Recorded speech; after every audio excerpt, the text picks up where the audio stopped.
නැවතත් අදාවක් සාධාරණයක් පවත්වන්නේ.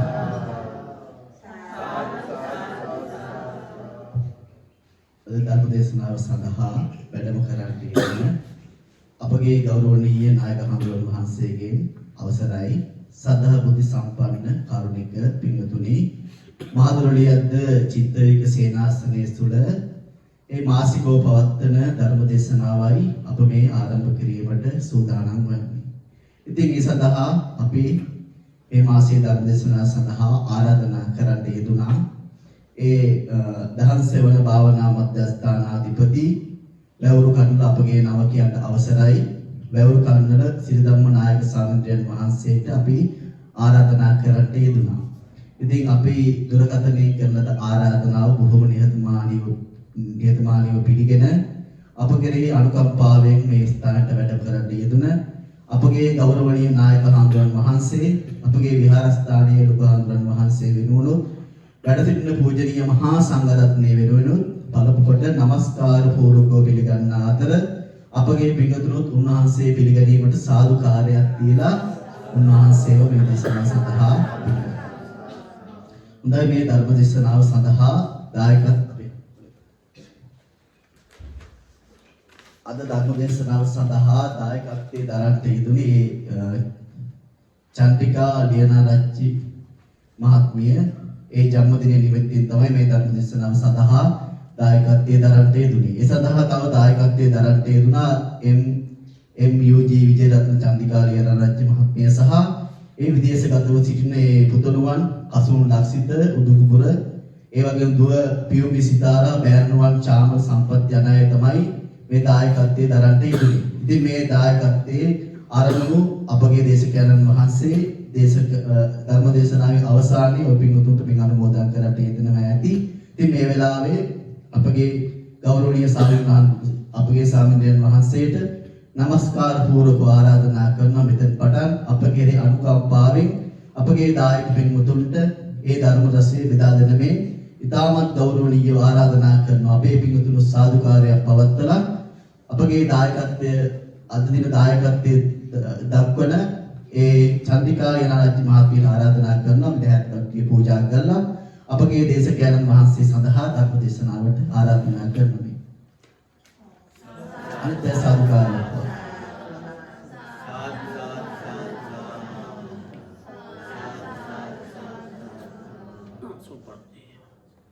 හොඳයි, තව වරක් සාදුකාරයක් පවත්වන්න.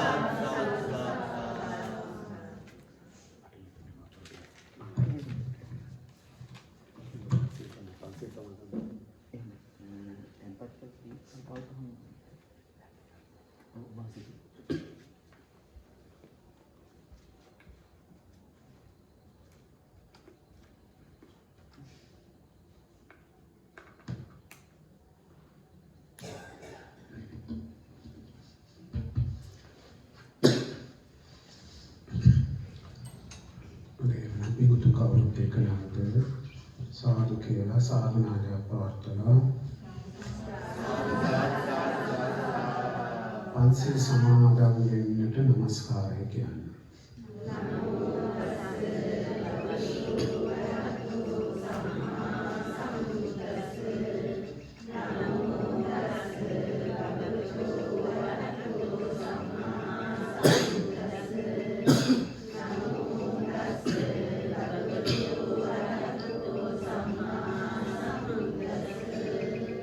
බුද්ධං සරණං ගච්ඡාමි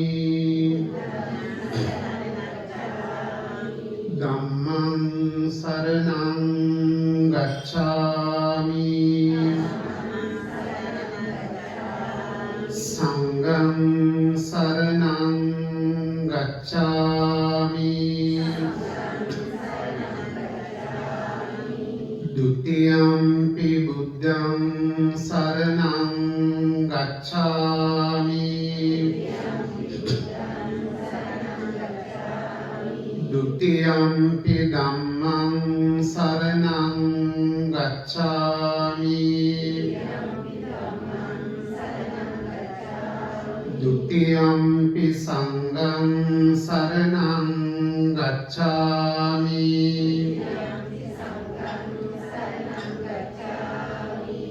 තතියම්පි බුද්ධං සරණං ගච්ඡාමි තතියම්පි ධම්මං සරණං ගච්ඡාමි තතියම්පි සංඝං සරණං ගච්ඡාමි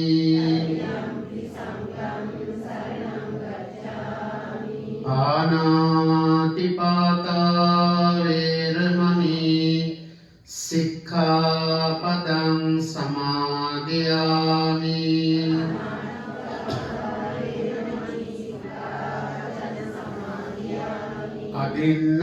අදින්නාදානා වේරමණී සික්ඛාපදං සමාදියාමි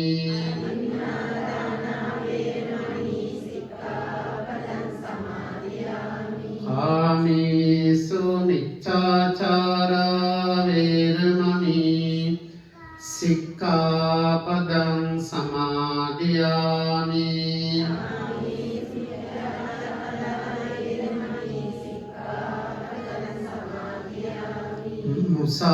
මුසාවාදා වේරමණී සික්ඛාපදං සමාදියාමි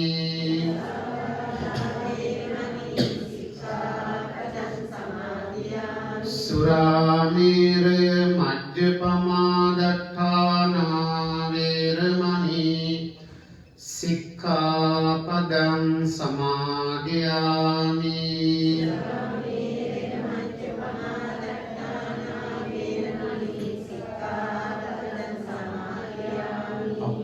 අප්‍රමාදේන සම්පාදේත समन्त चक्रवालेषु अत्रा गच्छन्तु देवता सद्धम्मं मुनिराजस्स सुनन्तो सग्ग मोक्खदम् ධම්මස්සවන කාලෝ අයං බදන්තා ධම්මස්සවන කාලෝ අයං බදන්තා ධම්මස්සවන කාලෝ අයං බදන්තා නමෝ තස්ස භගවතෝ අරහතෝ සම්මා සම්බුද්දස්ස නමෝ තස්ස භගවතෝ අරහතෝ සම්මා සම්බුද්දස්ස නමෝ තස්ස භගවතෝ අරහතෝ සම්මා සම්බුද්දස්ස අත්තානංචීතියං ජඤ්ඤා රක්ඛේයනං සුරක්ඛිතං තින්නමඤ්ඤ තරං යාමං පටිජග්ගේය පණ්ඩිතෝ හොඳයි සද්ධා බුද්ධ සම්පන්න කාරුණික ගුණවත් පින්වතුනි අද මේ දොරලියක්ද චිත්ත විවේක සෙනසුනේ මේ මාසිකව පවත්වන ධර්ම දේශනා මාලාවේ තවත් දවසක් සඳහා තමයි අපේ ගෞරවනීය ස්වාමීන් වහන්සේ අපට ආරාධනා කරන්නට යෙදුනේ. ඒ අනුව අදහස් කරනවා අද දවසේ මේ පින්වතුන්ගේ ධර්මාභෝධයට පිටුවහලක් වෙන විදියට ධර්මයේ පිළිබඳව මේ පින්වතුන් කියන අවබෝධයේ දියුණු වෙන විදියට දහම් කරුණු ටිකක් මේ අත්තන්ට පෙළගස්සන්න. ඉතින් මේ චිත්ත විවේක සෙනසුනට මම ඊට කලින් වැඩම කරලා තියෙන්නේ තවත් එක දවසක් විතරයි. ඉතින් අද තමයි දෙවෙනි දවස. ඒ මං කලින් වැඩම කරනකොට මේ ශාලාවල එහෙම හදලා තිබුණෙත් නැහැ. ඉතින් දැන් මේකට වඩා පිළිවෙලක් වෙලා තියෙනවා. ඉතින් අපිට මේ අපේ ස්වාමීන් වහන්සේලා ගොඩක් වෙලාට අමුකොටේ සිරිසුගත තපෝවනයේදී තමයි මුණ ගැහෙන්නේ. කවුරුත් අපේ ආරණ්‍ය වාසී ස්වාමීන් වහන්සේලා ගොඩාක් දෙනා අපිට මුණ ගැහෙන්නේ එහිදී. ඉතින් මම වැඩ ඉන්නේ ඔය තෙලෙණි ආස්පාස් කරලා ගියාම තියෙනවා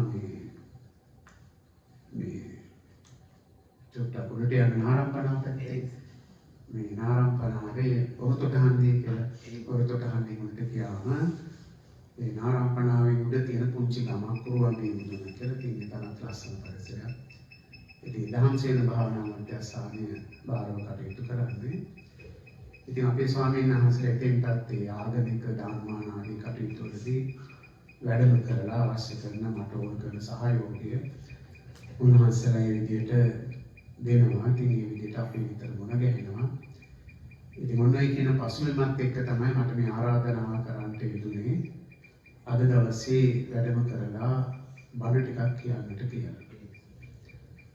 ඉතින් මේ අද ධර්ම දේශනාවේ දායකත්වයේ සඳහන් කරලා තියෙන චන්ද්‍රිකා ලියනාරච්චි යනාගිරිද උපන්දිනයේ කියන්නේ සැප්තැම්බර් 7 වන දිනට යෙදී තිබූ ජන්මදිනයේ නිමිත්තෙන් මේ ධර්ම දේශනාව පවත්වනවා කියලා දායකත්වයේ සඳහන් කරලා තියෙනවා. එච්.එම්.යු.ජේ විජේරත්න චන්ද්‍රිකා ලියනාරච්චි සහ විදේශ රටේ සිටින පුතා කසුන් ලක්ෂිත උඩුකුඹුර දුවපියුමි සිතාරා සහ ඒ බෑනනුවන් චාමන සම්පත්තන කට්ටිය තමයි ඒ ධර්ම දේශනාවට දායකත්වයේ සපයන බව සඳහන් කරලා තිනේ මුල් කරගෙන අරමුණු කීපයක් සඳහන් කරලා තියෙනවා. මම ධර්ම දේශනාව වහවුණන් පස්සේ නැවත මේ අරමුණු ටික සඳහන් කරලා ඒ අවශ්‍ය කරන පුණ්‍යානුමෝදනාවන් ආශිර්වාදයන් ඒ විදිහට සිද්ධ කරන්නම්. ඉතින් අපි එහෙමනම් දැන් ධර්ම දේශනාවට අවධානය යොමු කරමු.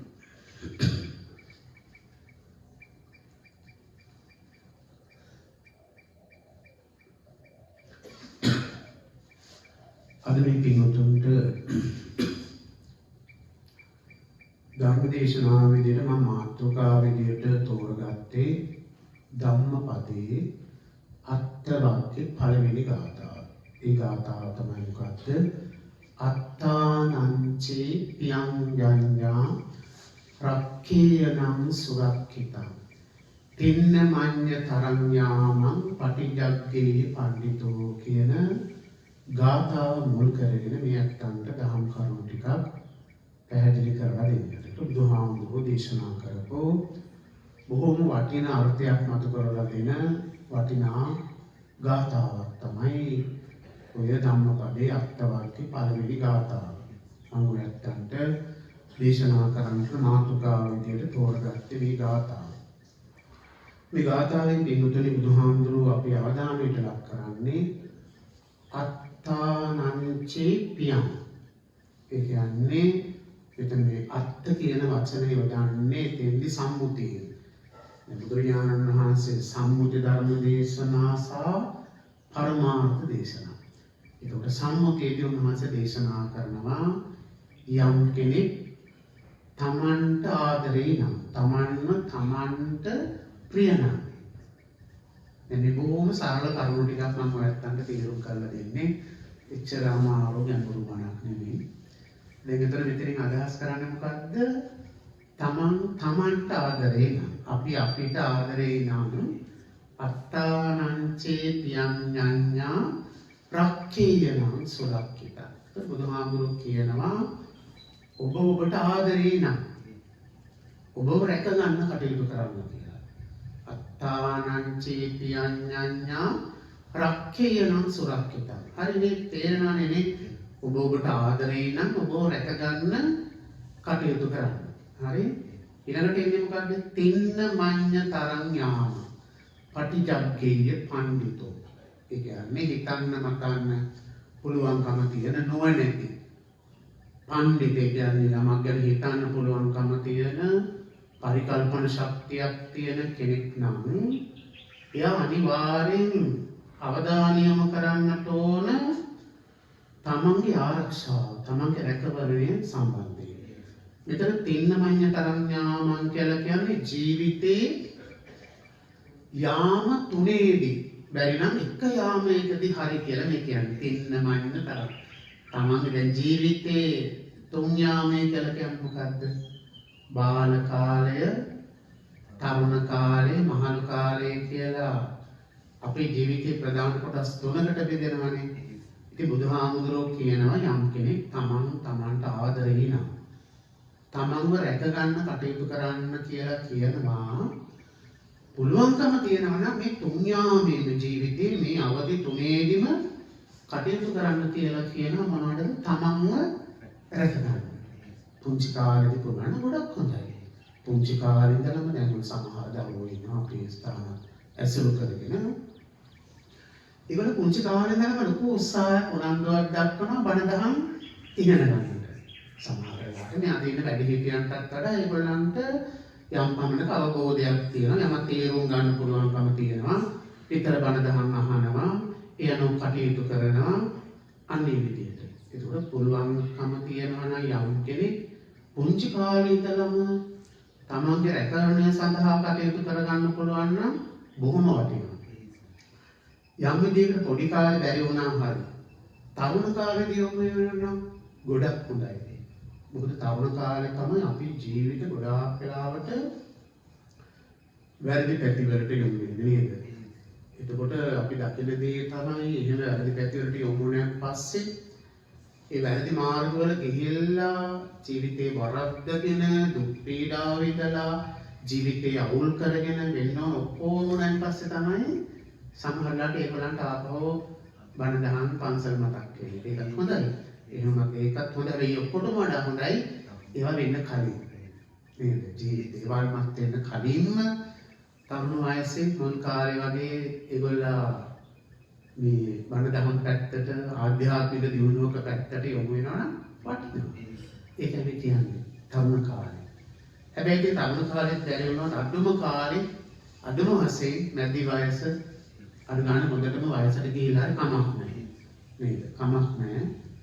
මේ එහෙම වෙලා එහෙම හරි ජීවිතේ යම් කෙනෙක් මේ බණ දහම් පැත්තට යොමු වෙනවා නම් අන්න ඒක ගොඩාක් වටිනවා කියන එක තමයි බුදුහාමුදුරුවෝ මේ ගාථාවෙන් අපිට දේශනා කරේ. ඉතින් මෙන්න මේ අදහස මුල් කරගෙන අපි කරුණු කාරණා ටිකක් විග්‍රහ කරලා බලමු. දැන් මෙතෙන්දී බුදුහාමුදුරුවෝ කියන්නේ මොකක්ද? ඔබට ප්‍රිය නම් මේ ලෝකේ අපි අහුවොත් එහෙම කාටද වැඩිම ආදරය කරන්න කියලා අපිනේ. දැන් ඔය ආදරය, සෙනෙහස වගේ හැඟීම් එක්ක ගොඩාක් වෙලාවට අපි අවධානය යොමු වෙන්නේ නිතරම බාහිරට. දැන් කාගෙන් හරි අහුවොත් ඔයා කාටද වැඩිම ආදරය කරන්න කියලා සමහරට කියයි මේ අම්මලා නම් කියත මගේ දරුවන්ට නේද නැත්නම් මගේ බිරිඳට මගේ ස්වාමියාට මෙන්න මේ විදිහට ඒක උත්තරයක් එක්කෙනාගෙන් ලැබෙයි වැඩිම ආදරය කරන්නේ කාටද කියලා. ඉතින් පොදු ලක්ෂණය තමයි මොකද්ද? අපි ආදරය සෙනෙහස ගැන කතා කරන්න ගියාම බැඳීම් ගැන කතා කරනකොට නිතරම අවධානය යොමු වෙන්නේ බාහිරට.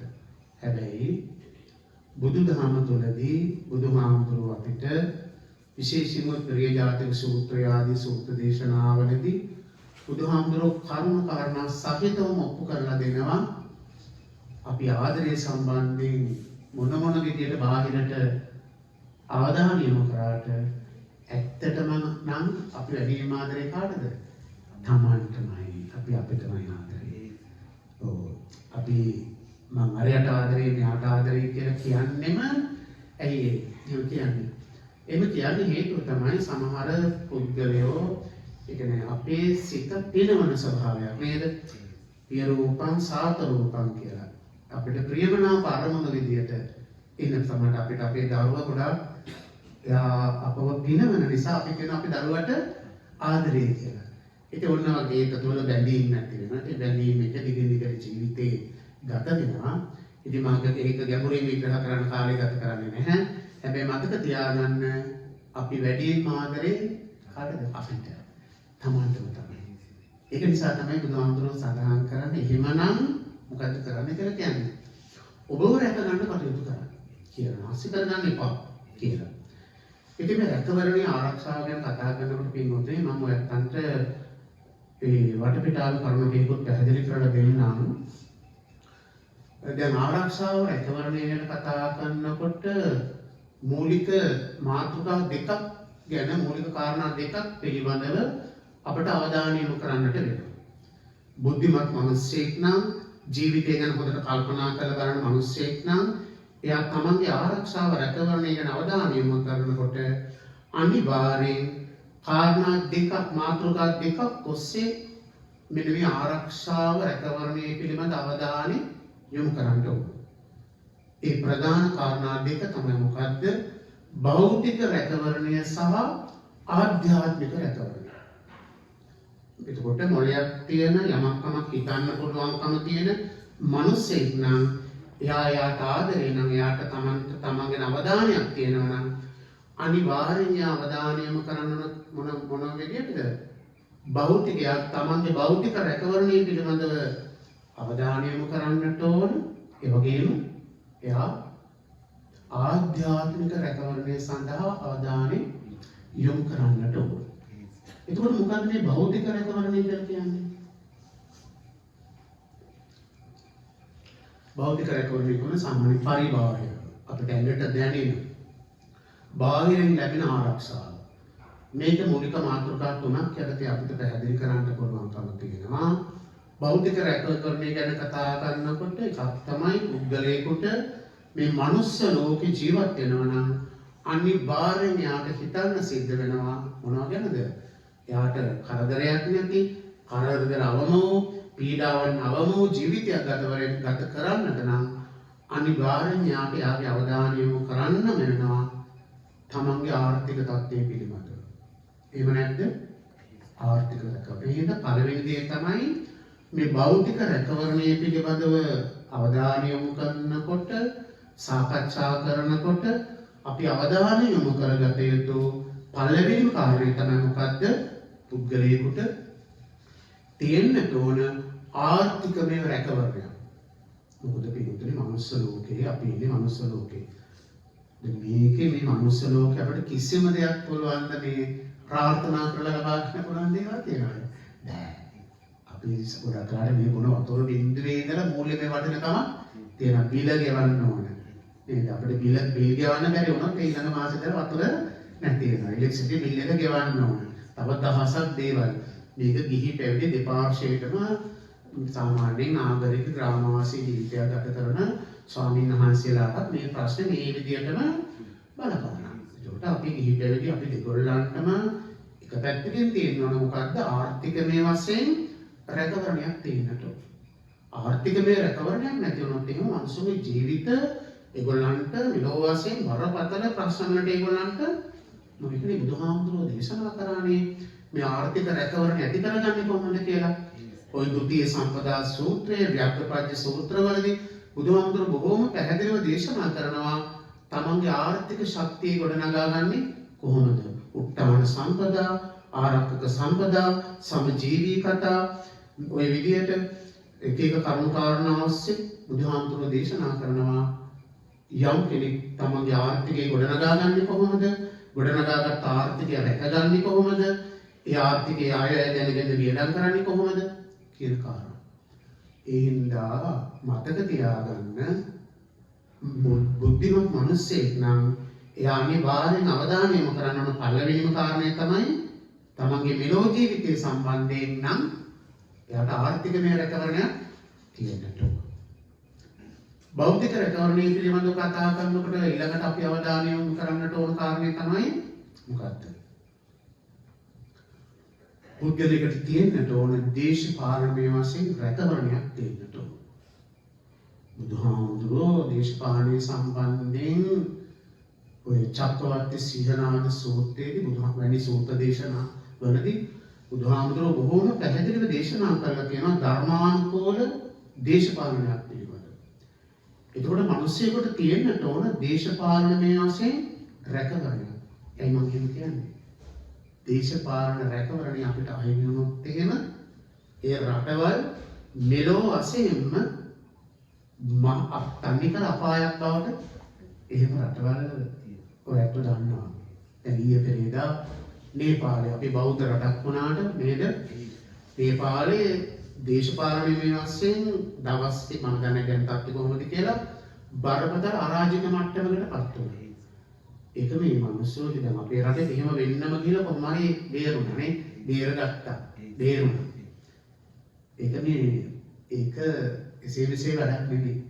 යම් රටක් දේශපාලනීය වශයෙන් අසාර තත්ත්වයකට පත් වුණොත් ඒ රටේ මිනිස්සුන්ට විඳින්න සිද්ධ වෙන දුක් වේදනා අච්චරයි මෙච්චරයි කියලා හිතලා ඉවර කරන්න පුළුවන් කමක් නැත්තේ නෑ. දැන් අද පලස්තීනයේ ගාසා තීරයේ ගත්තම ඒ රටේ මිනිස්සු මොනනම් තරම් දුක් විඳින අන්ත අසරණ වෙලා පිහිටක් වෙන්න විදියක් නෑ.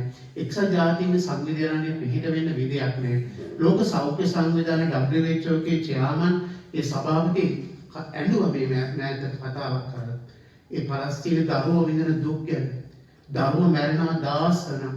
කන්න දෙන්න විදියක් නෑ. UN එකේ කෑම ගෙනාවට බෙදන්න දෙන්නේ නෑ. කෑම ගන්න එන මිනිස්සුන්ට වෙඩ තියලා මරනවා. ඇයි? ඒ රටවල මිනිස්සුන්ට දේශපාලනීය වශයෙන් රැකවරණය නැති වෙලා තියෙනවා. මේවා ගැන අපි අවධානය යොමු කරන්නට ඕනේ. ඒකයි කියන්නේ පිටුතුනේ අපිට මෙලොව වශයෙන් කටයුතු කරනකොට අපි ආර්ථිකය ගැන හිතන්නට ඕන. දේශපාලනීය වශයෙන් යම්කිසි දැනුමක් මිනිසුන්ට තියෙන්නට ඕන. තමන්ගේ නායකකාරකාදීන් පත් කරගන්නකොට ඊළඟ එක තමයි මම ඔය මෙතන දිගට සාකච්ඡා කරන්නේ. ඔයත්ගේ අවධානයට යොමු කරනවා. හිතලා බලන්න ඒක ඕනේ නැද්ද කියලා. ඒක අවශ්‍යයි. ඒක සෙල්ලමක් නෙවෙයි. දේශපාලනයටවත් කොයි එකක් අපිට තියෙනකොට නානක් නෑ. නැති වෙලා බලන්න ඕනේ ඊළඟට මොකද වෙන්නේ කියලා. හරි? ඒක අපිට එහෙම කාලා තිබ්බා නේ. නැත්නම් තරුණ ළමයි දන්නේ නෑ. ඔය දරුවෝ දන්නේ ඔය 80 ගණන් වල 70 ගණන් වලින් පස්සේ 80 ගණන් වල වගේ ඔයගේ අරාජික යුග තිබ්බා. දවස් ගණන් හරි තිබ්බා. ඒ වගේ විඳින්න වෙච්ච දුක් වේදනා සියල්ල නතර වෙලා කරන්ට් එක නෑ. බඩු මොනවත් බෙදා හරින්නේ නෑ. කන්න බොන්න නෑ මිනිස්සුන්ට. මුදලේ වටින කමක් නෑ. සල්ලි තිබ්බට කරන්න දෙයක් නෑ. සල්ලි දීලා ගන්න දෙයක් නෑ. එහෙම අවස්ථා අපේ රටවල තිබ්බා. එහෙම. ඒක නිසා මේ රැකවරණය ගැන කතා කරනකොට භෞතික රැකවරණයේදී ওই කාරණා ටික ගැන ඒකට ආර්ථිකමය වශයෙන් රැකවරණයක් තියෙන්නට ඕන. දේශපාලනීය රැකවරණයක් තියෙන්නට ඕන. ඒ වගේම සමාජීය රැකවරණයක් මිනිස්සෙකුට යහපත් සමාජයක ජීවත් වීම තුළ ලැබෙන්න ඕන රැකවරණීය මිනිස්සුන්ට තියෙන්නට ඕන. ඔන්න භෞතික රැකවරණය ගැන ඉතාම කෙටි තවුරක් කරුණු ඉතාම කෙටියෙන් මම සඳහන් කරා. හැබැයි බුදුහාමුදුරුවෝ මේ ගාථාවේදී අදහස් කරේ ඔය කියන භෞතික රැකවරණය පිළිබඳව නෙවෙයි. බුදුරජාණන් වහන්සේ මොකද මේ ගාථාවෙන් අදහස් කරන්නේ? රැකගන්න කිව්ව ඔබව. ඒ රැකවරණය මොන රැකවරණයකටද බුදුහාමුදුරුවෝ අදහස් කරන්නේ? ආධ්‍යාත්මික රැකවරණය පිළිබඳව. ඇයි පිටුතුනේ අපිට ආධ්‍යාත්මික රැකවරණයක් අවශ්‍ය වෙන්නේ? ආධ්‍යාත්මික රැකවරණයක් අවශ්‍ය වෙන්නේ ඇයි අපිට?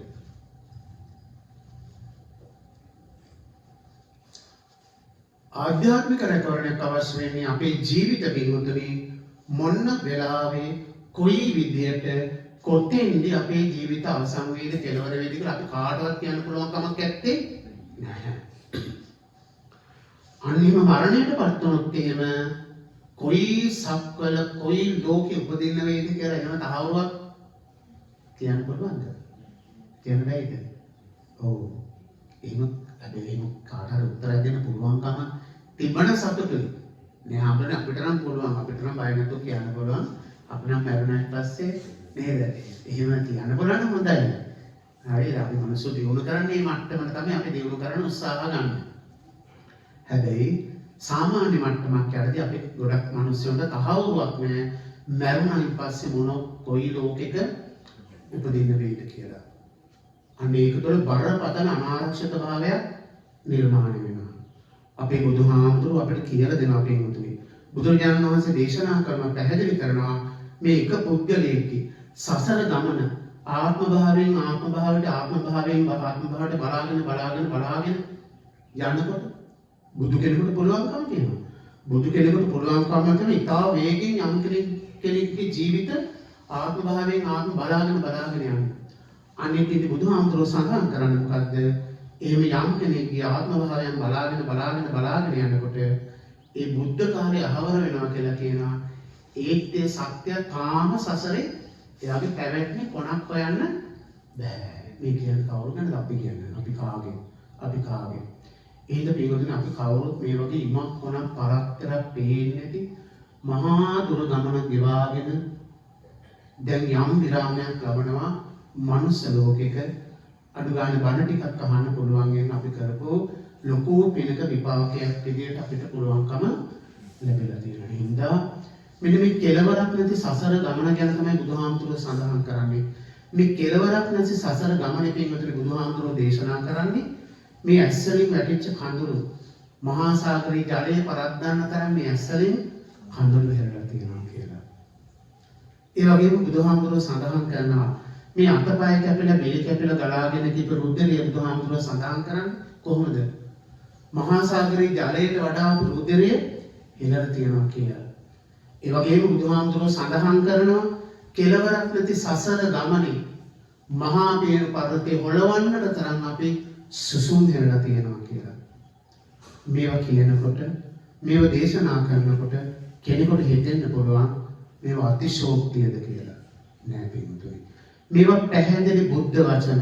අනමතග්ග සූත්‍ර දේශනාවලදී බුදුරජාණන් වහන්සේ මෙන්න මේ කරුණු කාරණා මේ විදිහටම දේශනා කරනවා. බුදු කෙනෙකුට කවදාවත් බුදුහාමුදුරුවෝ මේ දහම් කරුණු ඒත්තු ගන්නන්නට කියලා අතිශෝක්තිය භාවිතා කරන්නේ. සමහර අපි වගේ හාමුදුරු කෙනෙක්ගෙන් එහෙම වෙන්න පුළුවන්. හැබැයි බුදු කෙනෙක් යකින් කවදාවත් එහෙම වෙන්නේ නැහැ. බුදුහාමුදුරුවෝ සඳහන් කරනවා කෙලවරක් නැති සසර ගමනක ස්වභාවය. ඇස්වලින් වැටිච්ච කඳුළු. එහෙම හිතන්න පුළුවන්ද? ඇස්වලින් වැටිච්ච කඳුළු මහා සාගරයේ ජලයේ පරද්දන්න තරම් හිතන්න පුළුවන්ද? පොළොව අපිට හිතන්න බැරි අපේ කැපැසිටි එක නෑ එච්චර. අපිට හිතන්න බෑ එච්චර. හැබැයි මම විශේෂයෙන් අපි මේ අම්මලාගෙන් අහන්නේ අපි දැන් මේ ඉන්නේ මනුස්ස ලෝකේ නේද? මේ මනුස්ස ලෝකේ කියන්නේ සුගතියක්. සුගතියක් වෙච්ච මේ මනුස්ස ලෝකේ අපේ අම්මලාගේ ඇස්වලින් ඉපදිච්ච දවසේලා මේ වෙනකොට කොච්චරනම් කඳුළු හෙරලා ඇද්ද? නේද? ඔය අම්මලාගේ ඇස්වලින් ජීවිත කාලේ එක හේතු හින්දා පුංචි කාලේ නොදන්න කමට අඬනවා. ලොකු වුණායින් පස්සේ දුක හිතලා අඬනවා. එක කරුණු හින්දා එක එක්කෙනාගේ වැරදි හින්දා එක එක්කෙනා හිතරින් යනකොට මහා මේරු පර්වතය වගේ ඒවා දරාගත්තට ඒ දුක වේදනාව අපේ ඇස්වලින් කඳුළු වෙන්නේ නැද්ද? කඳුළු වෙනවා. මේ ජීවිතේ කාලේ අවුරුදු 50කට ජීවිතේ ගත කරනවා කියලා කියන්නේ පින්වතුනි මොන තරම්නම් දේවල් මනුස්සව දරා ගන්නවද? මේ මනුස්ස ලෝකේ මේ ලෝකෝ පිනකින් අපි ඉපදිච්ච මනුස්ස ලෝකේ අපිට මෙච්චර දුක් විඳින්න සිද්ධ වෙනවා. කල්පනා කරලා බලන්න කෙලවරක් නැති මේ සසර ගමනේ මොන තරම්නම් අපි දුක් විඳලා ඇද්ද? මොන තරම් කඳුළු හෙරලා ඇද්ද? මොන තරම් ලේහරලා ඇද්ද කියලා. ඒ හින්දා පිටුතුන් මේ එකක්වත් අතිශෝක්තිය නෙමෙයි. මේ බුද්ධ වචන පැහැදිලිව. අන්න ඒක නිසා තමයි බුදුහාමුදුරුවෝ සඳහන් කරනවා වාස සහගත භව තත්ත්වයන් පිළිබඳ අවාස සහගත භව තත්ත්වයන් පිළිබඳ මේ අවාස සහගත භව තත්ත්වයන්ට පත් වුණොත් එහෙම ලේසියෙන් ගොඩේමක් ඇත්තේ නැහැ. මොනවද මේ අවාස සහගත භව තත්ත්ව කියලා කියන්නේ? දැන් මේ අපි ඉන්නේ කොහෙද? මනුස්ස ලෝකේ. මනුස්ස ලෝකේ කියලා කියන්නේ සුගතිය. නේද? මනුස්ස ලෝකේ කියලා කියන්නේ අපි දැන් මේ ඉන්නේ කොහෙද? සුගතිය. සුගතියක උපතක් ලැබුණ නිසා අපිට මොන තරම් වරක් ප්‍රසාද තියෙනවද? අපිට කොච්චර පහසුකම් තියෙනවද? අපිට මොන තරම් ආරක්ෂාවක් තියෙනවද? අපිට මොන තරම් රැකවරණයක් තියෙනවද? බලන්න මේ වචන තුලින් අපි අදහස් උවමාරු කර ගැනීමේ හැකියාව. මේ verbal skill කියන එක. මේ වෙන කිසිම තිරසන් සතෙකුට කරන්න පුළුවන් දෙයක් නැහැ. ඔය තිරසන් සත්තුන්ට ඒ සත්තු මොන තරම් අසාධාරණවට ලක් වෙන මොන තරම් දුක් වේදනාවක් කවදාවත් ඒ සත්තුන්ට කියන්න පුළුවන්ද? කියන්න බෑ. කාටද කියන්නේ? කියන්න කෙනෙක් නෑ. කියන්න විදියක් නෑ. තේරුම් ගන්න කෙනෙක් නෑ. තේරුම් ගන්න උත්සාහ කරන කෙනෙකුත් ගොඩක් වෙලාවට නෑ. හැබැයි අපිට එහෙම නෙමෙයි. අපිට ගොඩක් දුරට අපිට ඇති වෙන හැම මනෝභාවයක්ම අපිට වචන බවට පත් කරලා තව කෙනෙකුට කියන්න පුළුවන්කම් තියෙනවා. ඒක අපි පිනට පහළ වෙච්ච හැකියාව. ඒක නිසා තමයි මේ පිනට පහළ වෙච්ච දේවල් අවභාවිතා කරන්න හොඳ නැහැ. වචන භාවිතය කියන එක බොහොම පරිස්සමින් පාවිච්චි කරන්න කියලා බුදුහාමුදුරෝ දේශනා කරේ. වචන පාවිච්චි කරන්න එපා කවදාවත්. කෙනෙක් හිතක් රිද්දන්න. ගොඩාක් කරට අපි දකින්න නේද ගෙවල් විතරක් නෙමෙයි සමහර පන්සල් වලත් එහෙමයි. වචන වලින් කොච්චර මනුස්සෝගේ හිත රිද්දන තැන් තියෙනවද? එහෙම හොඳ නැහැ. සමහර එක වචනකින් පුළුවන් මනුස්සයෙකුගේ මුළු ජීවිතේම විඳවන්න සලස්සන්න පුළුවන් කෙනෙක් කටින් පිට වෙන වචනකින්. බොරුද මං කියන්නේ? ඇත්ත. මනුස්ස සමහර කියනවා ඇවිල්ලා. අනේ මාමුනේ මට අමතක කරන්න බෑ. ඒ මනුස්සයා කියපු දේ මට පොඩ්ඩක් මේ මිනිස්සු මේ ඔක්කොම මේ අපේ මොකෝ මේ අනාගාමී වෙච්ච මේ සෝවාන් වෙච්ච මනුස්සොත් එක්කම අපි කටයුතු කරනවා නෙමෙයි. මනුස්සයට දරා ගන්න බෑ. ඒක නිසා තමයි වචනයෙන් අදහස් ප්‍රකාශ කිරීම අපිට ලොකු පිනකට පහළ වෙච්ච හැකියාව. ඒ හැකියාව අවභාවිතා කරන්න හොඳ නැහැ. ඒවා යහපත් දේවල් වලටම තමයි පාවිච්චි කරන්නට ඕනකම තියෙන්නේ. ඉතින් ඔන්න ඒ වගේ පින්වතුනි මේ සසර ගමන පිළිබඳව බුදුහාමුදුරුවෝ මෙන්න මේ විදිහට දේශනා. මෙන්න මෙතන තමයි අවදානම මොකද්ද? අපි කවුරුවත් දන්නේ නැහැ. මරුණයින් පස්සේ කොයි ලෝකෙක උපදින සමහරලාට මරුණයින් පස්සේ තමන්ගේම ගෙදර බැල්ලියකගේ කුසේ උපදින්න මේ සසර පොත්වල ඕනතරම් ඉඩකඩ තියෙනවා. සමහර වෙලාවට මරුණයින් පස්සේ තමන්ගේම ගෙදර වැසිකිළියේ පණුවෙක් කියලා උපදින්න පුළුවන්කම ඉඩකඩ තියෙනවා. ජීවිතේ හසුරෝපයට. අන්නේ අවදානම නිසායි බුදුහාමුදුරුවෝ සඳහන් කරන්නේ රැක ගන්න. ඔබට ආදරේ නම් රැක ගන්න. දුක් වේදනාවලට නිකන් අපරාධ තමන්ගේ ආත්ම භාවය පල්ලිය මට්ටම් වලට පත් කරන්න එපා. අනේ ඒක නිසායි බුදුහාමුදුරුවෝ කියන්නේ ආධ්‍යාත්මික රැකවරණයක් පිළිබඳව. ආධ්‍යාත්මික රැකවරණයක් ඇති කර ගන්නට නම් අපි මොකක්ද රැක ගන්නට ඕනේ? මොකද්ද මේ ආධ්‍යාත්මික රැකවරණය කියලා කියන්නේ? ආධ්‍යාත්මික රැකවරණය මොකද්ද? කොහොමද ඇති කරගන්නේ? ආධ්‍යාත්මික රැකවරණයක් ඇති කරනකොට අපි ආරක්ෂා කරගත යුතු වන්නේ මොකද්ද? සිතයි නේද? දැන් අන්න අර කිව්ව නේද මම භෞතික රැකවරණය. ඒ භෞතික රැකවරණය අදාළ වෙන්නේ අපේ කය මුල් කරගෙන.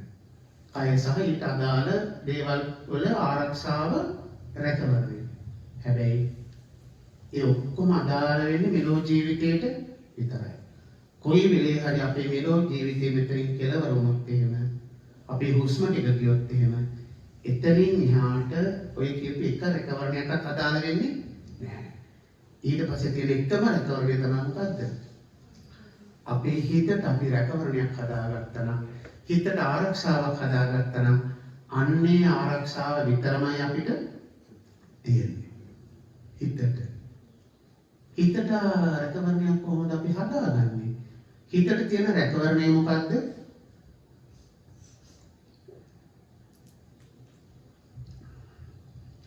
සිතට තියෙන රැකවරණය මොකද්ද? මම එහෙමවොත් දෙන උත්තරේ මොකද්ද? සිතට තියෙන රැකවරණය මොකද්ද? සිතට රැකවරණයක් තියෙනවා. මොකද්ද රැකවරණය හිතට තියෙන? සිතට තියෙන රැකවරණය තමයි සතිය. තේරුණාද? සතිය. සතිය කියලා කියන්නේ මොකද්ද? සතිය කියන්නේ සිහිය. සිහියමද? සිහිය කියන වචනේ පිටුතුනේ සිහිය කියවොත් ඔතන හරියටම හරියන්නේ නැහැ. අපි බුදු සමය තුළ බුදු දහම තුළ සති කියන වචනය තුළින් අදහස් කරන්නේම සම්මා සතිය. එතකොට හිතට තියෙන රැකවරණය තමයි මොකද්ද? සම්මා සති. එතකොට මෙතන සම්මා කියලා විශේෂණයක් දෙන්නේ ඇයි? මිච්ඡා සතියකුත් තියෙන නිසා. එතකොට මේ සාමාන්‍ය පොදු ව්‍යවහාරය තුළ සිහිය කියලා කිව්වම සිහිය කියන එක පින්වතුනි හොඳ දේවල් වලට යොදන්නත් පුළුවන් නරක දේවල් වලට යොදන්නත් පුළුවන්. දැන් හිතන්නකො හොරෙක් හොරකමක් කරනකොට අපරාධකාරයෙක් අපරාධයක් කරනකොට හොඳ සිහි කල්පනාවෙන් තමයි ඒගොල්ලෝ ඒක කරන්නේ. ඒගොල්ලෝ ලේසියකට කොතනක සාක්ෂි වලට ඉඩක් තියන්නේ නැහැ. සිහිය නැති වුණොත් හොරා හොරකම් කරලා ඉවරයි. ටග්ගාරියාව අහු වෙනවා. හරි? එතකොට ඒක නිසා සිහිය කියන එක හොඳ දේවල් වලට යොදන්නත් පුළුවන් නරක දෙයකට යොදන්නත් පුළුවන්. හැබැයි සතිය කියලා කිව්වම නෑ. සතිය කියන එක පිළිපින්වතුනි සතිය ඉතා ගැඹුරින් විග්‍රහ කරන්න පුළුවන්. සතිය පිළිබඳ ලියපු පොත්පත් තියෙනවා පිටු ගණන්. හැබැයි සියලු කර්ම සම්පින්ඩණය කරොත් එහෙම සති කියලා කියන එකට දෙන්න පුළුවන් අර්ථකථනයක් තමයි සති කියලා කියන්නේ අපේ හිත පාපයට අකුසලයට වැටෙනකොට ඒ පාපයට අකුසලයට වැටෙන සිත කුසලයට නම්වා ගන්නට අවශ්‍ය කරන සිහි කල්පනාවට කියන මොකක් කියලාද? සතිය කියලා. දැන් තේරුණාද මං කියපේ? සති කියලා කියන්නේ මොකක්ද එහෙමනම්? සතිය කියලා කියන්නේ අපේ සිත පාපයට අකුසලයට වැටෙනකොට අන්නේත් එක්ක සිහි කල්පනාවක් තියෙන නැවත සිත කුසලයට සාමාන්‍යයෙන් කියනවා පෘථග්ජන හිතක් කියලා කියන්නේ පෘථග්ජන හිත ඕනම වෙලාවක පාපයට අකුසලයට වැටීමේ ලොකු ඉඩකඩක් සමහර මේ බණ කියන බණ අහන මොහොතේ වුණත් කෙනෙක්ගේ හිත පාපයට අකුසලයට වැටෙන්න පුළුවන්කම තියෙනවා. අන්නේම අපේ සිත පාපයට අකුසලයට වැටෙනකොට අපිට වහාම සිහි කල්පනාවක් තියෙන්නට ඕන මොනවද? නැවත සිත කුසලයට නම් ඒක අනිවාර්යෙන් දහම්මග පුරුදු කරන කෙනෙක් නම් අනිවාර්යෙන් පුරුදු විය යුතුම කුසලතාවය. දැන් අද කාලේ සිද්ධ වෙන මහා අපරාධ. එක එක තිරිසන් වැඩ, කාම අපරාධ. ඔය හැම දෙයකම මුල මොකද්ද? මුල යම්කිසි වරද්දාගත්ත හිතක්. එක යම්කිසි පාපී අකුසල අරමුණක් එයාට එනවා. ඊට පස්සේ ආ දක්ෂ නැහැ, එයාට අවබෝධයක් නැහැ මේ අකුසල අරමුණ බැහැර කරගන්න. ඒ ඊළඟට මොකද වෙන්නේ? මේ අකුසල අරමුණත් එක්කම යාගේ හිත දිගින් දිගට වැඩ කළා. අන්තිමේ පුද්ගලයා අන්තිම තිරස්සීන මට්ටමටපත් වෙලා ඔය වීතික්කම කියලා කියන්නේ කායික සහ වාචික වශයෙන් එයාගේ සිත ක්‍රියාත්මක භාවයට පත් වෙලා එහෙම නැත්නම් හිතේ තිබිච්ච කෙලෙස් සමාජගත වෙනවා. කෙලෙස් ක්‍රියාත්මක වෙන මූලික ක්‍රම තුනක් තියෙනවානේ. මොනවාද ක්‍රම තුන? මේ අමතර කරුණු දැන් මේ මතක් වෙච්ච හින්දා. කෙලෙස් ක්‍රියාත්මක වෙන මූලික මාර්ග තුනක් තියෙනවා. එකක් තමයි වීතික්කම කියලා කියනවා. අනිත් එක තමයි කෙලෙස් ක්‍රියාත්මක වෙන පරිඋත්ථාන. ඊළඟ එක තමයි මොකද්ද? අනුසය කියලා. අනුසය කියලා කියන්නේ පිටුතුනේ මේ අපි හිතේ හැංගිලා තියෙන. අපි කාගේ හිත ඇතුලේ හැංගිච්ච කෙලෙස් මහා ගොඩක් රාග, ද්වේෂ, මෝහ මුල් කරගත්ත කෙලෙස් ගොඩක් අපේ හිතවල තියෙනවා. හැබැයි ඒවා අපි එක එක විදිහට ධර්මානුකූල හැසිරීම තුළින් බණ දහම් අහලා හෝ සමාජමය වශයෙන් දෙන දැනුමත් එක්ක අපි මේවා වහගෙන පොරෝගෙන සමාජය ඉස්සර අපි බොහොම සිල්වතුන් ගුණවතුන් විදිහට ඉන්නවා. තේරුණාද? හැබැයි ඇතුලේ විස තියෙනවා. ඊළඟට මොකද මේ ඇතුලේ මේ කෙලෙස් තියෙන පුද්ගලයාට මොකද වෙන්නේ? අරමුණක් අරුමෙච්ච හැටියෙම මේ කෙලෙස් නැවත ක්‍රියාත්මක හිත ඇතුලේ වැඩ කරන්න පටන් ගන්නවා. එහෙමනේ වෙන්නේ. හිත ඇතුලේ එකපාරට මේ කෙලෙස් නැගී හිටින. හිත ඇතුලේ කෙලෙස් නැගී හිටින එකට තමයි කියන්නේ මොකක්ද කියලාද? පරිඋත්ථාන කියලා කියනවා. හිතේ කෙලෙස් හිත ඇතුලේ නැගී හිටිනාට කියනවා මොනවා කියලාද? පරිඋත්ථාන කියලා. එතකොට අනුසය අරමුණක් ආපු හැටි අන්න පරිඋත්ථාන. දැන් මේ පරිඋත්ථාන මට්ටමින් එයා දක්ෂුනේ නැත්තම් මේක නතර වෙන්නේ නැහැ. මේවට ප්‍රතිකර්ම තියෙනවා. දහම තුළ ප්‍රතිකර්ම තියෙනවා. හැබැයි ප්‍රතිකර්ම නොදන්න හින්දා මොකද වෙන්නේ? ඊළඟට මොකද වෙන්නේ? පරිඋත්ථාන මට්ටමින් යාට ඒක පාලනය කරගන්න බැරි වුණොත් එහෙම අනිවාර්යෙන් ඊළඟට කෙලෙස් සමාජගත වෙනවා. කෙලෙස් සමාජගත වීමේදී මූලික මාධ්‍ය දෙකක් ඔස්සේ තමයි සමාජගත වෙන්නේ. මොකද්ද මූලික මාධ්‍ය දෙක? කෙලෙස් සමාජගත වෙන්නේ කයින් සහ වචනයෙන්. මේ කයින් සහ වචනයෙන් කෙලෙස් සමාජගත වෙන එකට තමයි ධර්මයේ යොදන නම වීතික්කම කියන එක. වීතික්කම. ඔන්න කෙලෙස් ක්‍රියාත්මක වෙන ක්‍රම තුන. අනුසය, පරිඋත්ථාන, වීතික්කම. මේවට බුදුහාමුදුරුවෝ අපිට ලස්සන ප්‍රතිකර්ම කියලා දීලා තියෙනවා. මේ වීතික්කමට දීලා තියෙන ප්‍රතිකර්මය මොකක්ද? වීතික්කම කියලා කියන්නේ කෙලෙස් බාහිරට සමාජගත කෙනෙක් කෙලෙස් ක්‍රියාත්මක වෙනවා. දැන් වැඩි වෙලා ඉවරයි. දැන් ඉතින් කරන්න දෙයක් නැහැ. මෙච්ච දෙයට මොකක් හරි කරගන්නවා මිසක් දැන් වැඩි වෙලා ඉවරයි. එයා කර්මය රැස් කරගෙන ඉවරයි. එතකොට අන්න ඒක නිසා තමයි වීතික්කමට තියෙන ප්‍රතිකර්මය තමයි මොකද්ද? සීලය. ඔන්න මතක තියාගන්න. දැන් අපිට බුදුහාම අපිට සීල රකින්න කියනවනේ. සීලෙන් මොකද්ද වෙන්නේ? අන්න කය සහ වචනේ පරිසම්වර වෙනවා.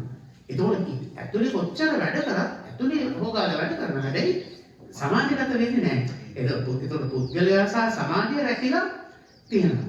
පුද්ගලයාගේ පෞද්ගලික ජීවිතය අර්බුදයට ලක් වෙන්නේ සමාජමය ජීවිතය අර්බුදයට ලක් වෙන්නේ නැහැ. මොකද කෙලෙස් ක්‍රියාත්මක වෙච්ච හැටි එයාගේ පෞද්ගලික ජීවිතේ අර්බුදයට ලක් වෙනවා. එයා සමාජමය වශයෙන් සමාජයේ අර්බුදයකට ඒකනේ කොච්චරක් කියන්නේ වීඩියෝ වලින්. හරි? එහෙනම් මතක තියාගන්න කෙලෙස් සමාජගත වීමට තියෙන ප්‍රතිකර්මය තමයි බුදුහාමුදුරුවෝ අපට අනුදැනුම් කරලා තියෙන්නේ සීලය.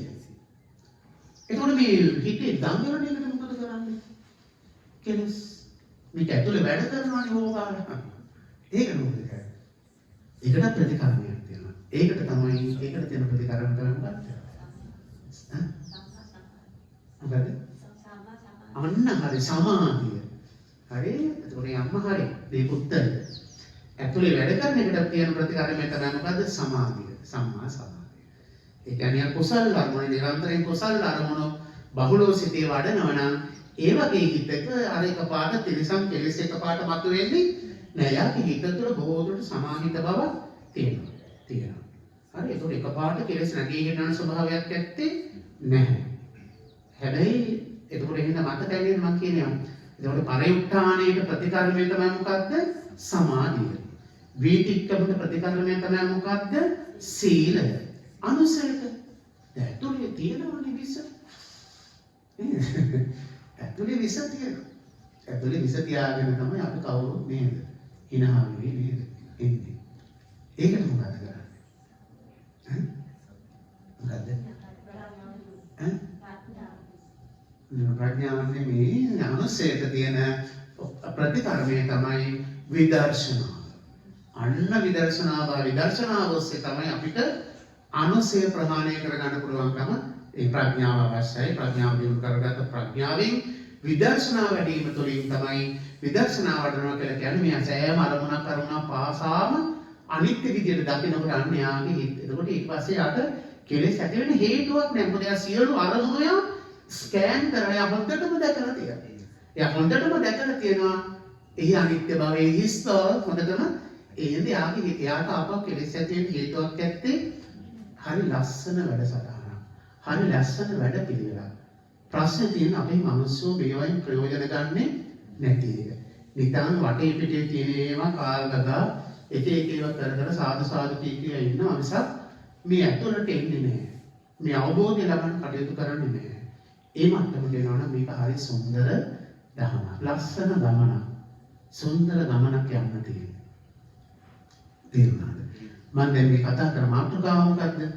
සිතට රැකවරණ. ඒතකොට සිතට තියෙන රැකවරණය තමයි මොකද්ද? සතිය. සතියට තියෙන රැකවරණය මොකද්ද? සතියට තියෙන රැකවරණය මොකද්ද?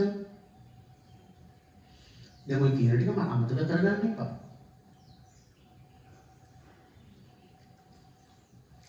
සතියට තියෙන රැකවරණය තමයි ප්‍රඥාව. තේරුණාද? ප්‍රඥාවට රැකවරණයක් තියෙනවා. රැකවරණය කියලකින් අදහස් කරන්නේ ඒක තුල තමයි පැවැත්ම තියෙන්නේ. එතකොට ප්‍රඥාව තියෙන රැකවරණය මොකක්ද? ප්‍රඥාව රඳා පවතින මේ කාරණේ මතයි. ප්‍රඥාවට තියෙන රැකවරණය මොකක්ද?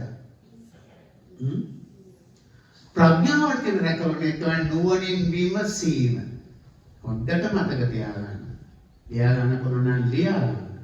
ප්‍රඥාවට තියෙන රැකවරණය තමයි මොකක්ද? නුවණින් විමසීම. නුවණින් විමසීමට තමයි කියන්නේ යෝනිසෝ මනසිකාරය. කල්යාණ මිත්‍ර ආශ්‍රය තුළින් සද්ධර්මයේ ශ්‍රවණය කරන්න ලැබෙනකොට ඔයත් තුළ ඇති වෙන්නට ඕන, ඇති කර ගන්නට ඕන යෝනිසෝ මනසිකාරය. යෝනිසෝ මනසිකාරය තුළින් තමයි අන්න ධම්මානුධම්ම පටිපදාව. ආර්ය භාවයට පත් වෙන්නට උපකාරක ධර්මතා. ආර්ය භාවයට පත් වෙන්නට උපකාරක ධර්මතා ගැන බුදුහාමුදුරුවෝ දේශනා කරා. කල්යාණ මිත්‍ර සේවනය, සද්ධම්ම ශ්‍රවණය, යෝනිසෝ මනසිකාරය, ධම්මානුධම්ම පටිපදා. නෝනින් විමසීම හැබැයි අපේ සමාජයේ අපේ මේ බෞද්ධ පින්වතුන් අතර අපි දකින ලොකුම අනුපාඩුවක් තමයි මොකද්ද? නෝනින් විමසීම නැහැ. නෝනින් විමසන්නේ නැහැ. කොච්චරවත් බණ අහනවා, පන්සල් යනවා, වන්දනා ගමන් යනවා, සිල් ගන්නවා, ඔක්කොම කරනවා. හැබැයි ඊට සාපේක්ෂව ආධ්‍යාත්මික දියුණුවක් නැත්තේ ඇයි? කොහොම ආධ්‍යාත්මික දියුණුවක්? අපේ අම්මලා බුදු අම්මේ සිල් ගන්නේ කොයි කාලෙද නේද? දැන් අවුරුදු 50 60 මේ වැඩසටහන වලට එනවා. නමුත් ඇත්තටම බැලුවොත් ඊට සාපේක්ෂව ලැබලා තියෙන ආධ්‍යාත්මික දියුණුව අඩුයි. ඇයි? නෝනින් විමසීමක් නැහැ. නෝනින් විමසීමක් නැති හින්දා. ඔබට ලස්සන බණ කතාවක් කියන්න දෙන්න. කියලා දීලා බණ නවත්තනවා. ඉස්සර කාලේ බුදුහාමුදුරන්ගේ කාලේ එක ගෝවියෙක් හිටියා. ගෝවියෙක් කියවට මෙසේ ගෝවියෙක් නෙවෙයි. ගෝවි රජෙක්. මෙයාට තිබ්බ අක්කර ගානක පේනදෙක් මානේ මේ කෙක් යායක් මේ කුඹුරු යායක් තිබ්බා. එතකොට එදා දවස තමයි මේ ගොයම් කපන මේ දවස එයාගේ මේ අස්වැන්න නෙවෙන වෙලාව අස්වැන්න කොට විශාල මිනිසු ප්‍රමාණයක් 500 කට පිරිසක් දාලා මේ ගෝවියා එදා මේ අස්වැන්න නෙවෙනවා. ඒක කියන්නේ කුඹුරු මේ කපනවා මේ ගොයම් කපනවා. දැන් මෙහෙම කළ දවල් වෙනකොට මේ අර ඇඹුල කියන වෙලාව ඒ කියන්නේ මිනිස්සුන්ට දවල් කන වෙලාවට වැඩ නවත්තනවනේ. එතකොට යම් විරාමයක් දෙනවා. දැන් මේ ගෝවි රජා මෙන්න මේ වෙලාවේ නවත්තලා දැන් කට්ටියට කෑම දෙන්න හදන්නේ. කෑම දෙන්න කියලා හදලා ඔළුව උස්සලා බලනකොටම මෙන්න මේ ශ්‍රමණයන් වහන්සේ කෙනෙක් පැවිද්දෙක් ඇවිල්ලා කුඹුරට හරියට මනුස්සුන්ට කෑම දෙන්න හදනකොට දැන් මේක මෙයාගේ හිත් ගත්තේ නැහැ. මෙයා එකපාරට තරහ ගියා. මනුස්සුන්ට මේ කන්න දෙන වෙලාවටම අහාඳුරු කෙනෙක් කියලා. දැන් පාත්‍රෙත් තියාගෙන බලාගෙන ඉන්නවා. මෙයා බ්‍රාහ්මණ වංශිකේ. ඒ ආඩම්බරකාර මිනිස්සෙක්. බ්‍රාහ්මණ වංශික ගෝවියෙක්. මෙයා. හරි? දැන් මෙයාගේ සිද්දක් නැහැ මේක.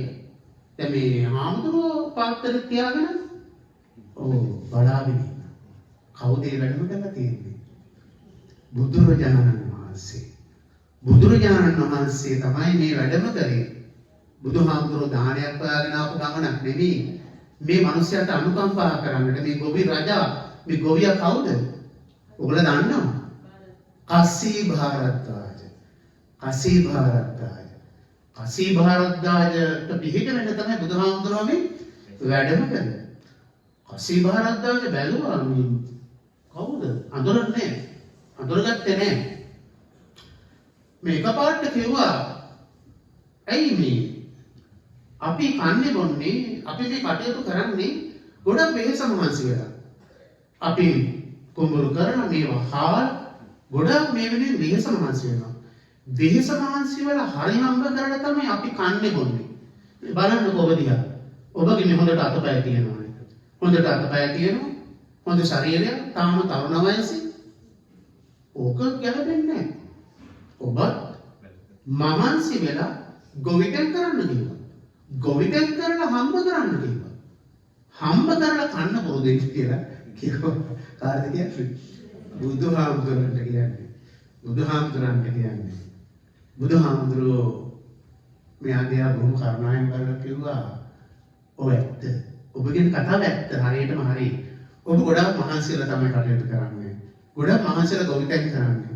ඒ ගොවිතැන් කරලා තමයි කන්නේ බොන්නේ. හැබැයි මමත් ගොවියෙක්.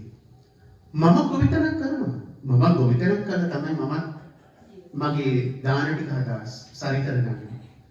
ඔබ කොහොමද ගොවියෙක් කියන්නේ? ගොවියෙක්ගේ කිසිම ලක්ෂණයක් නැහැනේ. කෝබේ නකුරු, කෝ හීවල, කෝ මඩ ටිකක්වත් ගෑගෙන නැහැ කකුල. ඔබ කොහොමද ගොවියෙක් කියන්නේ?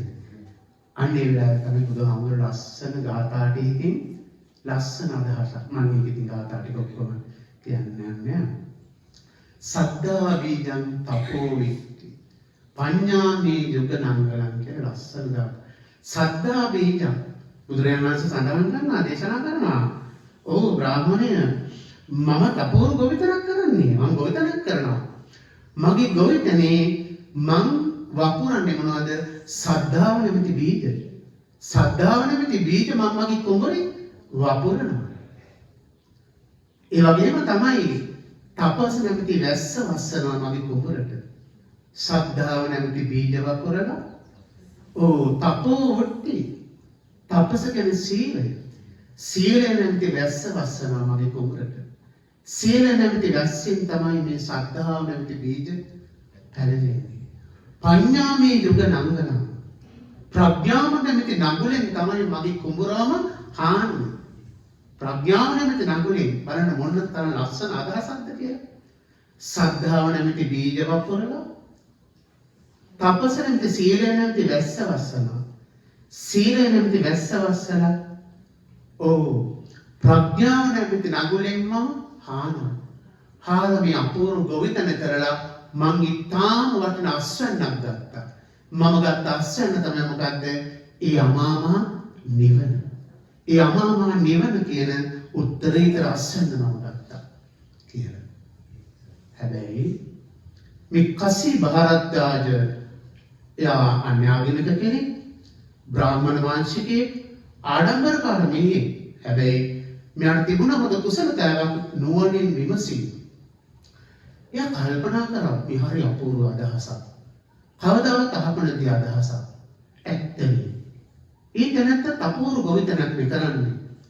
සද්ධාව නැමැති බීජ, සීල නැමැති වැස්ස වස්සන, ප්‍රඥාව නැමැති නඟුලේ හාලා අස්වැන්නක් ගන්නවා. මෙයාට එකපාරට අන්න පැහැදීමක් ඇති වුණා. ඇති වෙලා අන්න ඊට පස්සේ කිව්වා ඔබ වහන්සේ කියන කතාව හරි ලස්සනයි. අපූර්ව පණිවිඩයක්. මම කැමති ඔබ වහන්සේට කමක් නැහැ. මේ ගෙනාපු ආහාර මේ කිරිපිඩු දානේ මම මුල් කොටස මම ඔබ වහන්සේට පිළිගන්නවා. පූජා කරන්න හැදුවා. බුදුහාමුදුරුවෝ මොකද කිව්වේ? එපා. ප්‍රතික්ෂේප කරා. නෑ. මට අවශ්‍ය නෑ.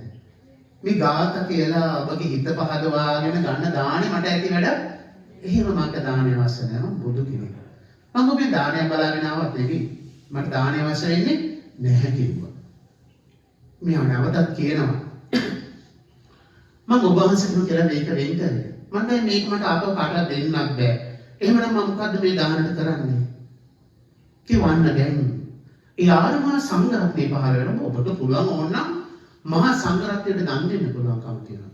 ඒ දැන් මට දැන් ස්වාමීන් වහන්සේලා වාගෙන යන වෙලාවක් එදියක් නැහැ.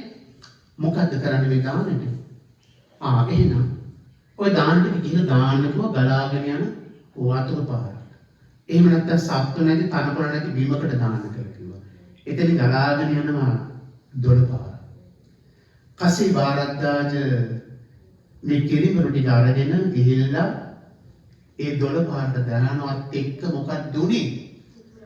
චිට්චිටායති සම්පදෝයති සම්පදූපායති කියලා මොකද උනේ? චිටි ගාලා හරියට අර බැදෙන තෙල් වලට මොන හරි දැම්මම පුපුරලා බැදෙනා වගේ දුම් දාගෙන අරක පුපුරන්න පටන් ගත්තා. කසී භාරජ්ජාත තුෂ්ණින් භූතෝ බලාගෙන හිටියා මේ ප්‍රාතිහාරේ මොකක්ද කියලා චිට්චිටායති සම්පදෝයති සම්පදූපායති චිටි ගාලා දුම් දාගෙන මේක පුපුරන්න පටන් ගත්තා. කසී භාරජ්ජාත කසී බහරජ්ජා තන්නේ වෙලාව එකත් ටිකට හිතාගත්ත මේ ලීසි පාසු කෙනෙක් නෙමෙයි. මෙයා ඉක්මනට බුදුරජාණන් වහන්සේ ළඟට ඇවිල්ලා බුදුහාමුදුරට වන්දනා කළා. එයාගේ හිත ඇතුලේ තාම දෝංකාර දෙනවා මේ පණිවිඩේ. සද්ධාව නැමැති බීජ, සීල නැමැති වැස්සෙන් වස්සවල මේ පැලවෙනවා. ප්‍රඥාව නැමැති නගුලෙන් හාන්නේ. ප්‍රඥාව නැමැති නගුලෙන් හැම තමයි උත්තරීතර ප්‍රතිඵල ලබා. අනේ දෙවියන් මට අපි මොකද්ද මම කරන ගොවිතැන? මම මේ දහ දුක්ඛ දෙන්න මඩ දාගෙන මේ මහ පිරිසක් දාගෙන මේ කරන ගොවිතැනි ලබනවට වඩා උන්වහන්සේට වඩා හරිම වටින අස්වැන්න ප්‍රතිඵලයක් ගන්නවා. මටත් ඒ උතුම් ප්‍රතිපලේ ප්‍රතිඵල ලබා ගන්න පුළුවන්කම තියෙන මොන්න තරම්නම් දෙයක්ද කියලා අන්න බුදුහාමුදුරන්ගේ පාමුල බැඳ වැටිලා පැවිද්ද ඉල්ලුවේ. තෙරුවන් සරණ ගියා කසී භාරද්වාජ. පසු වෙලාවක මේ බුද්ධ ශාසනයේ පැවිද්ද ලැබලා උපසම්පදාව ලැබලා නොබෝ කලකින්ම අන්නර විදියට මඟ අනුගමනය කළා කසී භාරද්වාජ මහරහතන් වහන්සේ නමක් බවට පත් වුණා කියලා ධර්මයේ සඳහන් වෙනවා. ඉතින් ඒක නිසා පිටුතුනි හරියම වටින කාරණා ටිකක් තමයි මෙන්න මේ ටික අපේ ජීවිතයට අපි රැකවරණයක් ඇති කර ගන්නට ඕන. රැකවරණයක් දෙආකාර රැකවරණයක්, භෞතික රැකවරණය සහ ආධ්‍යාත්මික රැකවරණය. ඉතින් මම ඔය ඇත්තන්ට වෙලාවෙ හැටියට කියලා දුන්නා. ඒ භෞතික රැකවරණය ඇති කරගන්නේ කොහොමද කියන කාරණේ කියලා දුන්නා. ඒ වගේම තමයි ආධ්‍යාත්මික රැකවරණය ඇති කර ගැනීම පිළිබඳවත් කියලා දුන්නා. ඒතකොට ආධ්‍යාත්මික රැකවරණය කියලා කියන්නේ මොකක්ද? සිතට තියෙන රැකවරණය. ඒතකොට සිතට තියෙන රැකවරණය තමයි විදියට අපි අවබෝධ කරගත්ත යුතු වන්නේ මොකද්ද? සතිය. එහෙම සතිය පිළිටුවා ගත යුතු ප්‍රධාන ධර්මතාවයන් කීපයක් බුදුහාමුදුරෝ නේද? කොයි තැන්වලද? කායේ කායානුපස්සී විහෙරති. ආතාපි සම්පජානෝ සතිමා. කය පිළිබඳව සිහි පිටවා ගන්න කිව්වා. අන්න එතකොට අපේ සිත අපිට පාලනයක් තුළ පවත් ගන්න පුළුවන්කම තියෙනවා. ඊළඟට වේදනානුපස්සී විහෙරති. අරමුණ වින්දනය කරනකොට සිහිය පිටව ගන්න කිව්වා. අපිට වෙන්නේම අරමුණ වින්දනය කරනකොට සිහිය නැති වෙනවා. සිහිය නැතිවීම නිසා තමයි අපි හිත පාපයට අකුසලයට වැටෙන්නේ. වේදනානුපස්සනාව. අරමුණ වින්දනය කරනකොට ඒත් එක්කම අපේ සිත ඒ වේදනාවත් හඳුනා ගැනීමත් එක්ක අපේ සිත් පෙරලි. අපේ හිත වෙනස් වෙනවා. අන්න ඒක දකින්න වාසය කරලා ඒ සිත කුසලයේ පැත්තටම දියුණු කරගන්න කියලා බුදුහාමුදුරුවෝ දේශනා කළා. ධම්මානුපස්සනාව තුළින් බුදුහාමුදුරුවෝ අපිට කියලා දුන්නා මේ සිත දියුණු කරන සහ සිත කෙලසා දමන ධර්මතාවයන් අවබෝධ කරගෙන කෙලසා දමන ධර්මතාවයන් ප්‍රහාණය කරමින් සිත දියුණු කරගන්නේ කොහොමද කියන එක ධම්මානුපස්සනාවෙන් බුදුහාමුදුරුවෝ අපිට ඉතින් මෙන්න මේවා ඉගෙනගෙන වඩනවා පින්වතුනි අපේ සිතට යම් පමණක හරි රැකවරණයක් ඇති කරගන්න පුළුවන්කම තියෙනවා. ඒකට ඒක වගේම තමයි අනිවාර්යෙන් ඇති කරගත යුතු ඊළඟ කුසලතාවය තමයි මොකද්ද? නුවණින් විමසීම. ඒ නුවණින් විමසීම ප්‍රධානම දෙයක් යෝනිසෝ මනසිකාරය. ඉතින් මෙන්න මේ කියන ගුණධර්ම දියුණු කරගෙන මේ පින්වත් හැම දිනාටම මේ උතුම් ධර්මාභෝධය තුළින් සසර ගමන අවබෝධ කරගෙන සසරේ දුක අවබෝධ කරගෙන වහවහ ඉක්මනින්ම සසර ගමන නිමා කරගෙන ජරා මරණ ලෝකෙන් ඈතරව ලබන ශාන්ත සුන්දර අමාමහ නිර්වාණ අවබෝධය සඳහාම මේ පැයක ධර්ම දේශනාව ඉවහල් වේවා. සියල්ලෝ උතුම් නිවනේම සැනසේවා කියලා ප්‍රාර්ථනා කරමින් ධර්ම දේශනාව ආවර කරනවා. හැම දිනකටම තෙරුවන් සරණයි. ආකාශට්ඨා ච බුම්මට්ඨා දේවා නාග මහිද්దికා පුඤ්ඤන්තං අනුමෝදිත්වා චිරන් රක්ඛන්තු බුද්ධ ශාසනං චිරන් රක්ඛන්තු ධම්ම දේශනං චිරන් රක්ඛන්තු තං සදාති.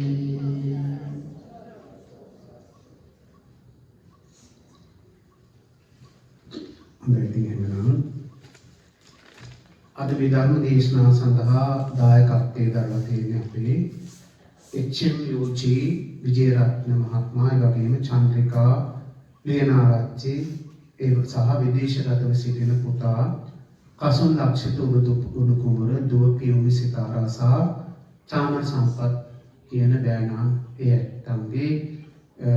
ඇත්තන් විසින් තමයි අද දායකත්වයේ දරලා තියෙන්නේ.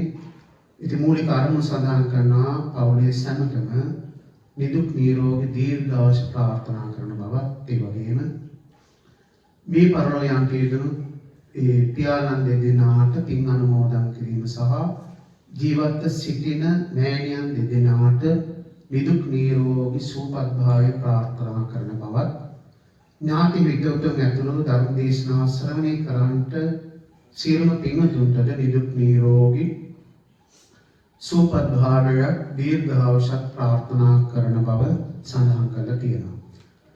ඒ වගේම අප කෙරෙහි දයානුකම්පිතව ධර්ම දේශනාව පැවැත්වීමට වැඩවටාල අපගේ ස්වාමීන් වහන්සේට සහ සෙනසුනේ වැඩ සිටින මේ මහා සංඝ රත්නයට නිදුක් නිරෝගී සුවපත් භාවය දීර්ඝායුෂ ප්‍රාර්ථනා කරන බව සඳහන් කරලා තියෙනවා.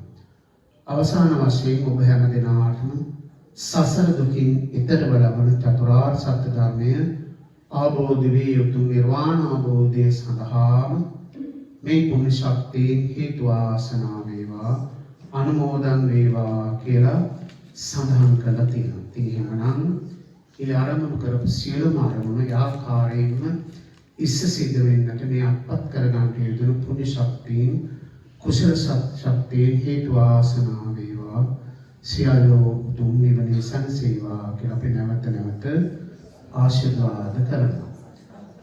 ඒ වගේම මේ පින්වතුන්ට අප සමත් උතුම් සම්පූර්ණ ශාසනය ආරක්ෂා කරන්නා වූ පින්වත් සත් දෙවිඳුන් සතරවරන් දේව මහා රජ දරුවන් මේ පලාතන මේ ස්ථානයට අධිපතිත්වයේ දරන සියලු දෙවි දේවතාවුන් වහන්සේලාට මේ පින් අනුමෝදන් කරගනිත්වා කියලා සාදු නාද පවත්වමින් දෙවි දේවතාවුන් වහන්සේලාට පින් අනුමෝදන් කරන්නට නම් සඳහන් කරනකොට ඇත්තන්ගේ නමින් මේ පරලෝකීය සියලුම මේ ඥාතීන්ද මේ පින් අනුමෝදන් කරගනිත්වා කියලා නැවත සාදු කියලා මේ ඇත්තන්ට පින් අනුමෝදන්.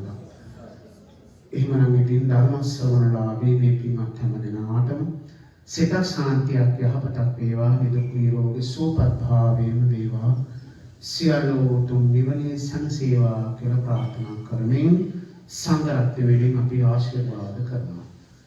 අභිවාදන සීලස්ස නිච්ඡං වද්දා පචායිනෝ චත්තාරෝ ධම්මා වද්දන්ති ආයුවන්නෝ සුඛං බලං ආයුරාරෝග්‍ය සම්පatti සග්ග සම්පatti මේවච අතෝ නිබ්බාන සම්පatti ඉමිනාතේ සමිච්ඡතු.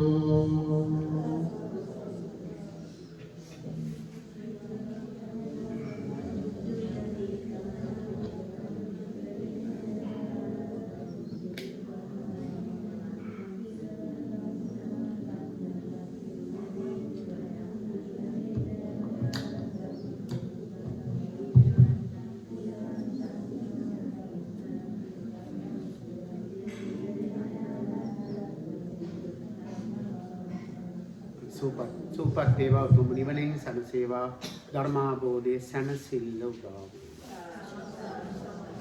දයි සාවිකාරයෙන් පවත්වන්න. නැවතත් වතාවක් සාවිකාරය.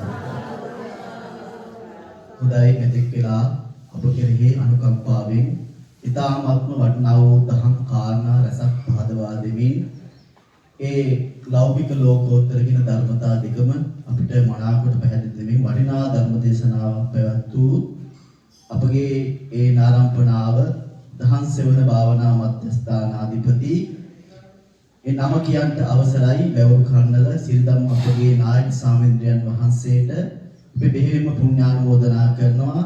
මේ කුසල බලයෙන් උන්වහන්සේ කරන්නා වූ ශාසනික කටයුතු සර්වපකාරයෙන්ම සාර්ථක වේවා. දෙවියන්ගේ දේවාශිර්වාදය නිරන්තරයෙන්ම සැලසේවා. මේ උන්වහන්සේ බලාපොරොත්තු වෙන ඒ බෝධියකින් අති උතුම් නිර්වාණ ධර්මයේ අවබෝධයේ පිණිසම මේ කුසලය හේතුපනිශ්‍රය වේවා කියලා සාදුකාරයක් කරන. ඒ වගේම මේ පින්වතුන්ට පොඩි මතක් කිරීමක් කරන්න තියෙනවා. මේ ධර්ම දේශනාව දැන් පැවැත්වෙන්නේ මේ මාසේ 3 වෙනි ඉරිදා. එතකොට පොඩ්ඩක් තව පින්වතුන් ගමේ අයට මතක් කරන්න. මොකද මාසෙට එක දවසයි නේද? මොකද අපි දහම වෙනුවෙන් එක දවසක් වැය කරා කියලා පින්වතුන් ඒක අපිට කවදාවත් පාඩුවක් වෙන්නේ නෑ. මොකද මේ ධර්ම දේශනාව අපේ හඳුන්වන්නේ සේනාසනය තුලින් තමයි අපි හැමදාම පවත්වන්නේ. ඉතින් මේ සේනාසනය තුල මේ දානශාලාව වස් කරලා ලොකු කැපකිරීමක් කළා තමයි මේ ධර්ම දේශනාවට අපි සියල්ල සූදානම් කරන්නේ. හැබැයි ඉතින් කියන්න කඩගාටුයි පැමිණීම පැත්ත ගොඩක් අඩුයි. මොකද අපි මොකුත් බලාපොරොත්තු වෙන්නේ නැහැ. අපි බලාපොරොත්තු වෙන්නේ පිඟුතුනේ මේ සේනාසනය තුලින් මේ පිඟුතුන් යම්කිසි ධර්ම අවබෝධයක් ලබයි කියන. ඉතින් ඒකට එක දවසක් වැය කරනවා කියන එක අපි කාටවත් පාඩුවක් වෙන්නේ නෑ. ඒ නිසා ওই පිඟුතුන්ට තමයි ඒකේ ලාභය. මොකද අපි ජීවිතේ ගත කරන්න කොච්චර මහන්සි වුණත් පිඟුතුනේ කවදා හරි අපිට මේ හැමදේම දාලා යන්න වෙනවා. අපිට මේ ධර්මයේ රැකවරණය විතරයි පරලොව පිහිට පිණිස පවතින. ඒ නිසා මේ පිඟුතුන් අනිත් අයටත් මතක් කරන්න මේ ධර්ම දේශනාව සඳහා සහභාගී වෙන්න. එහෙම නැති වුණොත් ධර්ම දේශනාව නවත්තන්න සිද්ධ වෙනවා. මොකද නේද? ඒක ගොඩාක් අයට පාඩුවක් වෙනවා. මොකද අපි දැන් බාහිරින් ස්වාමීන් වහන්සේලා වැඩම කරොත් ඒ ස්වාමීන් වහන්සේලා වෙන්නේ අපි පිටිස ඉන්න ඕනේ නේද? ඒ ස්වාමීන් වහන්සේගේ කාලය කැපකරලා තමයි මේ ස්ථානෙට ඉතින් කාරුණික මතක් කිරීමක් කරේ ගම්වාසී අනිත් පිඟුතුන්ටත් මතක් කරන්න මේක අපේ සේනාසනය තුලින් පවත්වන ඔය පිඟුතුන්ට වටිනා ලාභයක්. ඒ නිසා ඒක වත්තට තියාගන්න පිඟුතුන්ට ගිලප්පසේ වල හැත්ති කරලා තියෙනවා. ඔතෙන්ටම ගෙනල්ලා පිළිගන්නවා ගිලප්පසේමත් වළඳලා ඒ පිඟුතුන් ලබාගත් ධර්ම අවබෝධය තවතවත් මෙනෙහි කරලා මෙලොව දියුණුවත් පරලොව දියුණුවත් සලසා ගන්නා ඉතාමත්ම කාර්මිකව මවත්වමින් නැවතත් අපගේ ගෞරවනීය ස්වාමීන් වහන්සේට පුණ්‍යානුමෝදනා කරමින් අද දිනේ ධර්ම දේශනා කටයුතු එතකින් අවසන් කරනවා. සියලු දෙනාටම තෙරුවන් සරණයි. පිරිකර